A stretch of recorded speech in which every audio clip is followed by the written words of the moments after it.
Bismillahirrahmanirrahim. Alhamdulillahi Rabbil Alameen. Wa salatu wa salamu ala ashrafil anbiya wal mursaleen. Muhammadur Rasulullah sallallahu alayhi wa ala alihi wa sahbihi wa sallam tasliman kathiran kathira. Welcome to our session on life goal planning. This is perhaps one of the most important sessions that you will ever attend. And so I request you to pay close attention to what I'm going to be telling you and to reflect and think about it. This is not something that you will just run through. It is something that I suggest you listen, you come back, you see it again and again. All the notes which go with the presentation are with you, and by all means feel free to use them. Feel free to come back to us, ask questions if you like, and also to share this freely with whoever you like. I want to share with you two quotes. One is mine and the other one is by Woody Hayes. Woody Hayes says, the only thing even, which is equal, the only thing even in this world are the number of hours in a day. The difference in winning or losing is what you do with those hours. That's so beautiful and so true. The only thing even in this world are the number of hours in a day. The difference between winning and losing is what you do with those hours. And that is Woody Hayes. And I said, you can have anything you want in life, provided you are willing to work for it. This is not rocket science. This is the actual reality of truth. I submit to you that success is not an accident. Success is where aspirations meet preparation. Anybody can succeed provided they are prepared. Opportunity comes, and if we are prepared for the opportunity, then we can succeed. In the life of every human being, Allah subhanahu wa ta'ala opens a window of opportunity. At that time, those who can take advantage of it are those who are prepared for it. Those who are prepared for it are those who worked for it before that window of opportunity opened. Once that window of opportunity shuts, then your life is effectively over, even if you remain alive. Because to live is not merely to draw breath. Convince yourself about some things, and I'm saying this very seriously, especially to the current generation, because we seem to be living in a world where today, globally, this generation seems to be laboring under an entitlement mentality. They seem to think that the world owes them something. So convince yourself of four things. Number one, the world owes me nothing. Number two, I am entitled to nothing. Number three, nothing in the world is free. And number four, I can have anything that I can pay for. We are free to choose, but every choice has a price. The sooner we understand this, the happier we will be. The secret of happiness is gratitude, because gratitude leads to contentment. Now thank Allah subhanahu wa ta'ala and thank the people, and do it constantly. And then have an abundance mentality. Share your bounty and share freely with everybody. I began this session by telling you that you are free to share this with whoever you like. For me, in my business of leadership development and management consulting, this is my capital. This is my intellectual capital which I created. This thing has a dollar value. I'm giving it away to you free. Because what goes around comes around. That is the meaning of an abundance mentality. As somebody said, go to your grave empty. Meaning whatever Allah gave you, share it, use it up. Don't take it with you to your grave. Now, an early start is a competitive advantage. We see this in sports particularly. For example, I want to give you two examples. One is not just of an early start, but also of what I'm going to say, which is the value of hard work. One is Andre Agassi, the tennis player, probably the greatest tennis player that America has ever produced. He was known especially for his serve and for returning the serve. Now, how did that happen? That was not an accident. Andre Agassi says that his father spotted his interest in tennis and his talent very early in life.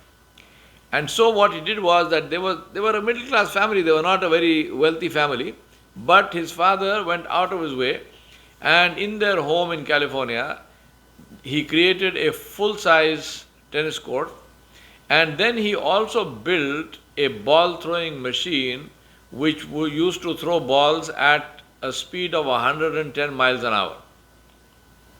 Now, Andre Agassi, from the time he was as high as a tennis racket, or maybe about 6 years old or 7 years old, from the time he could hold a tennis racket, his father used to put him in this court, and he was hitting 2,500 balls across the net every single day. Now do the math. See how many million balls he would have hit across the net from the time he was, he became a professional player at the age of 16. So from the time he started to the time he was age 16, imagine how many, or not imagine, calculate how many balls he would have hit across the net, how many million balls.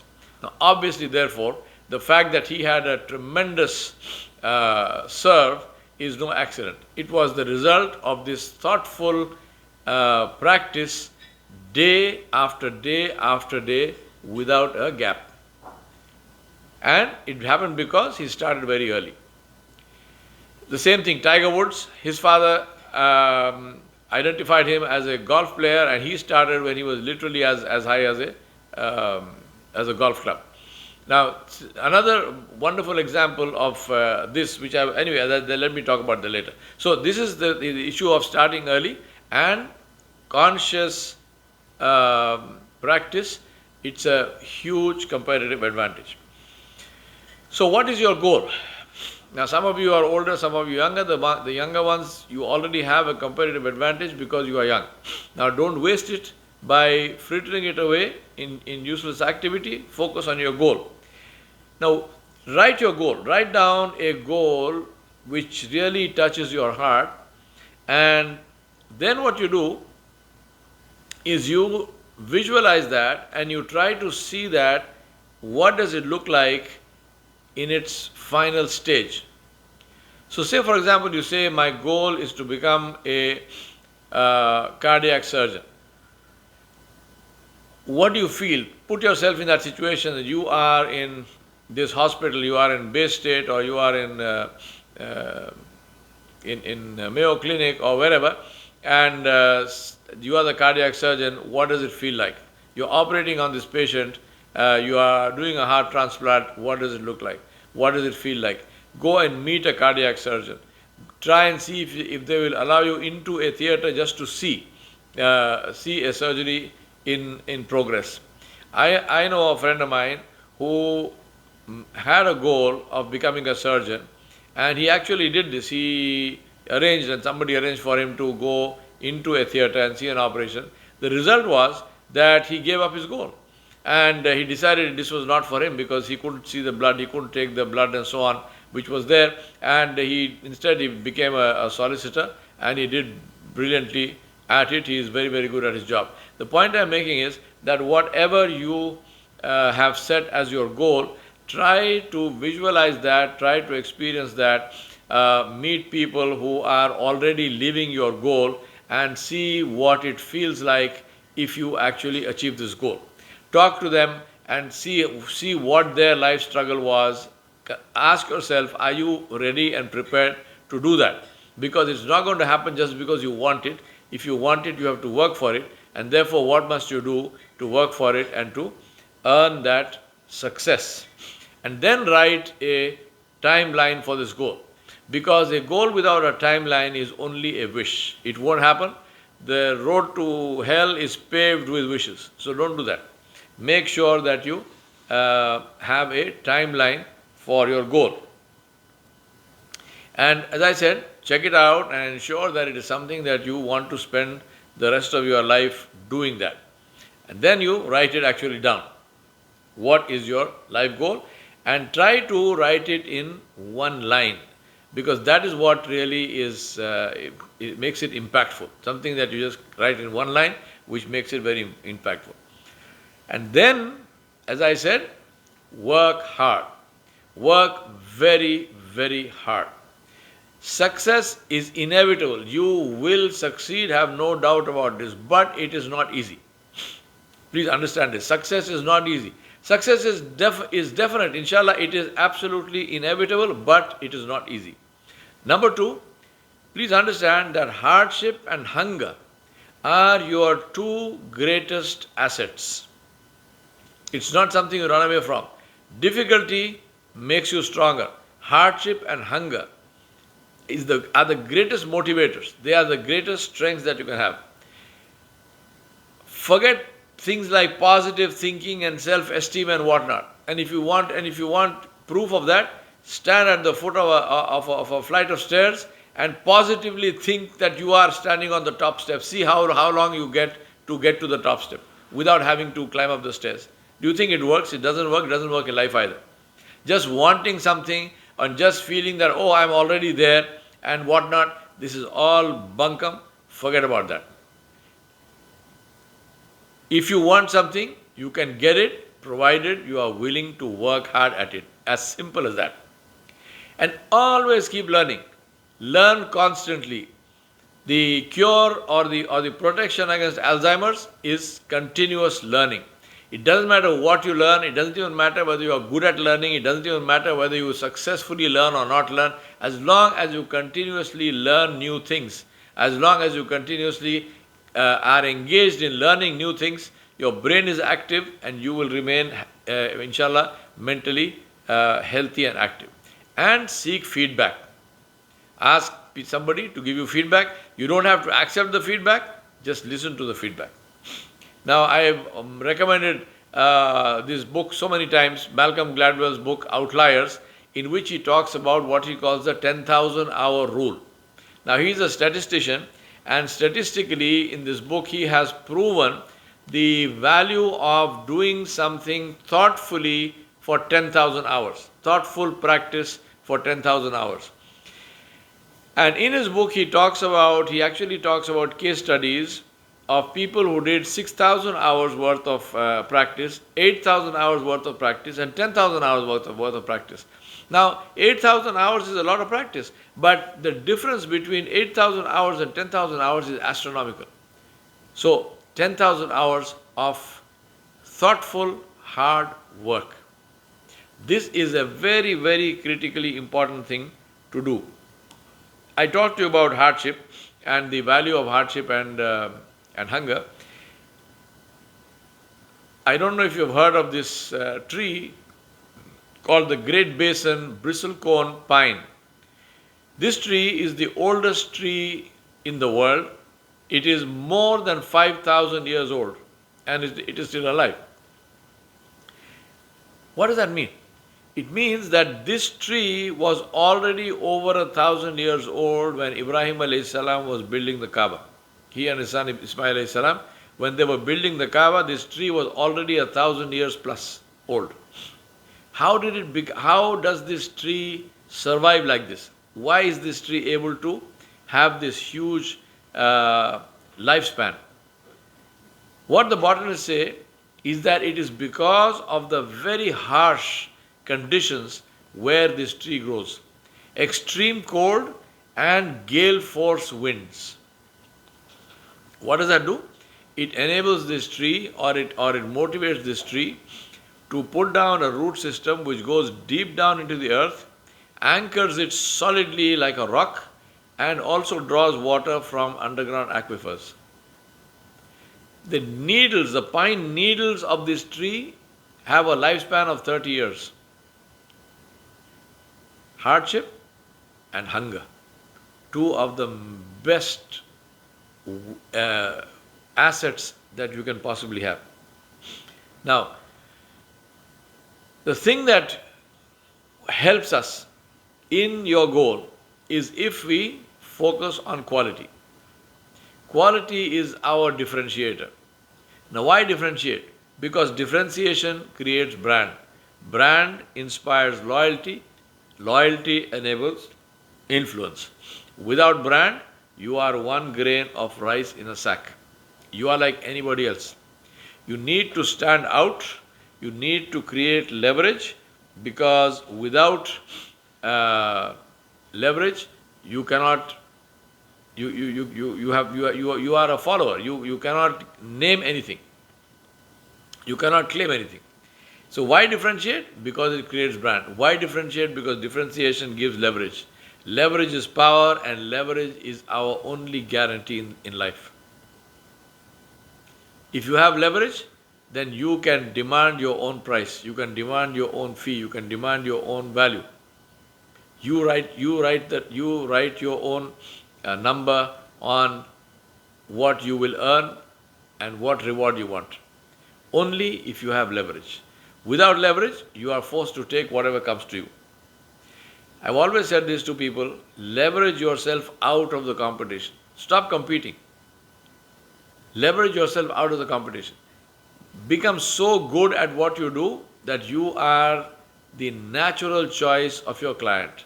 Your client must not have anyone else to be able to choose from. Nobody else. If your client wants what you do, then you must be the natural choice of the client, nobody else. Now, how to get leverage? It's very simple. Do more than others think is necessary.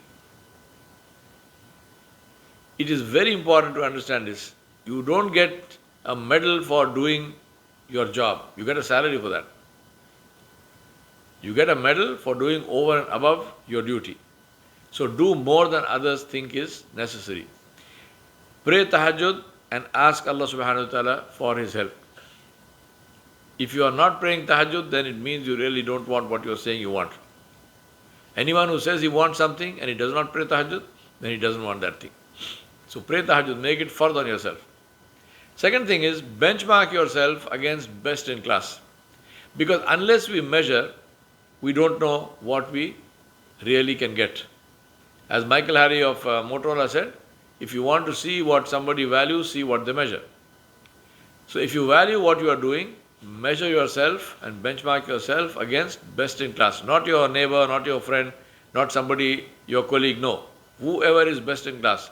Whatever you do, best in class, how are they doing, what do they do, where do you compare with them? And then measure yourself and document your output. It is extremely important to document your output, because that is your guarantee that whoever you are working for, whether it's inside an organization or whether it's outside, you have clients, you are an independent consultant or whatever you are, unless you can document and show what you have produced, there is no evidence. You could have worked very hard, you could have done wonders, but if it's not documented, nobody knows. So document that and measure yourself. If you are in an organization, more than likely you will have a performance appraisal that is done for you every year. But if you are not in an organization, do it for yourself. I do my own performance appraisal every year, and every 5 years I do a 360-degree appraisal. Using an independent consultant, an outside agency which does it for me, I do a 360 every 5 years. I don't answer to anybody. I don't have to do it. No one is forcing me to do it. I do it for myself. Very, very important. Because work talks. Only work talks. We can talk about ourselves till the cows come home, makes no difference. What did I actually produce? What is my output? What are the numbers? And that is the reason why you need passion.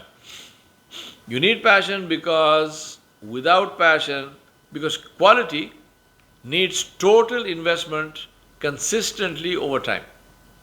Total investment of your time, your energy, your money. consistently for this to be done over time. This video I am recording at 11:30 p.m. Why? Because I already recorded a video on this topic. I was going through it. I didn't like what I had done. I trashed it. I'm doing a completely new one in the middle of the night. By the time I finish this, it will be midnight. I would never be able to do that if I didn't have passion. I love my work. I would rather not be golfing. I would rather not be fishing. I would rather not be doing anything other than this work. And that's why the work doesn't stress me out. I don't get tired. I love doing it. And I love doing it and I love redoing it. And for the sake of quality, I am willing to trash what I have done and do it all over again, even if it is the middle of the night. I'm giving you my example because I'm sitting in front of you. It's very important for us to have passion, because without passion, you will get tired, you will get frustrated, you will get stressed and depressed, and you will give up. So that's why do only what you are passionate about. Before you start doing anything, ask yourself, am I passionate about this? Am I willing to put in what is required? And if the answer is maybe, don't touch it. I always say about passion, if it can't make you cry, it can't make you work. It doesn't have to make anyone else cry, but your own passion, your own goal must bring tears to your eyes. If that is not happening, you will not succeed. Let's move on. I want to talk to you about being goals and doing goals. Most of us, we start off, we express ourselves in terms of being goals. I want to be this. I want to be a cardiac surgeon. I want to be a Concorde pilot. I want to be, I want to be somebody who wins the US Open or whatnot, right? So it is something being. Now this being goal has to be translated. If you want to achieve it, then you must translate that into a doing goal. If I want to be a cardiac surgeon, what do I need to do? If I want to be the CEO of this corporation, what do I need to do? If I want to become a Hafiz of the Quran, if I want to be somebody who has memorized the entire Quran, what do I need to do? Whatever it is, if I want to be a good father, good husband, good mother, whatnot, what do I need to do? Translate the being goal into a doing goal. And understand this, to be, you must do. To do, you need not be. And unless you do, you will never be. Meaning that if I want to become the CEO of a company, I have to do something about it. I have to do whatever it takes to become the CEO. But to do those things, I don't have to wait until I am the CEO. For example, I might say one of the things that the CEO does is the CEO conceptualizes a vision for the company. Now, to think about a vision, do I need to be a CEO? No. I can think about a vision right now as I am sitting here. And if I do a great job and if I share it with the board and the CEO and the current CEO and so on and so forth, maybe it will do something good for my own career.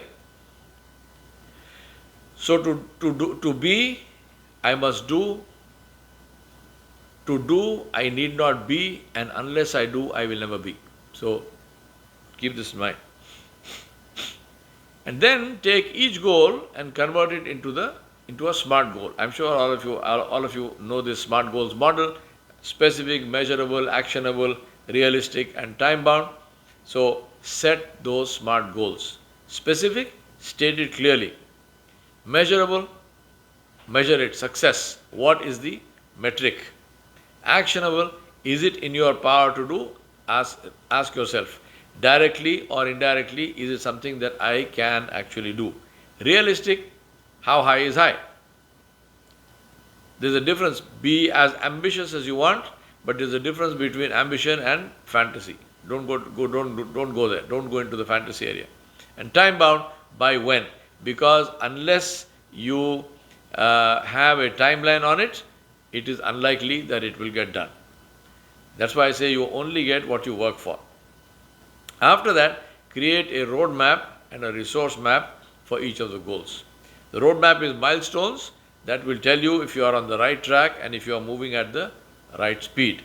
And a resource map, which is what do you need in order of priority to achieve your SMART goal. And then calibrate those SMART goals. Set milestones and timelines for each milestone, And then for each goal, list the resources you need, knowledge, people, money, and so on.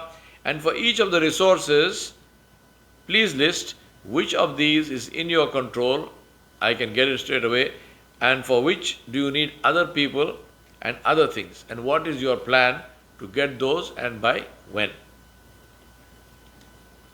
As somebody said, you can achieve results or you can make excuses, but you can't do both. You can achieve results or you can make excuses, but you can't do both. Then you do a gap analysis. I love this. I want to share this wonderful quote by James Clear with you. He said, you don't rise to the level of your goals, you fall to the level of your systems. Right? He said, you don't rise to the level of your goals, you fall to the level of your systems. No matter how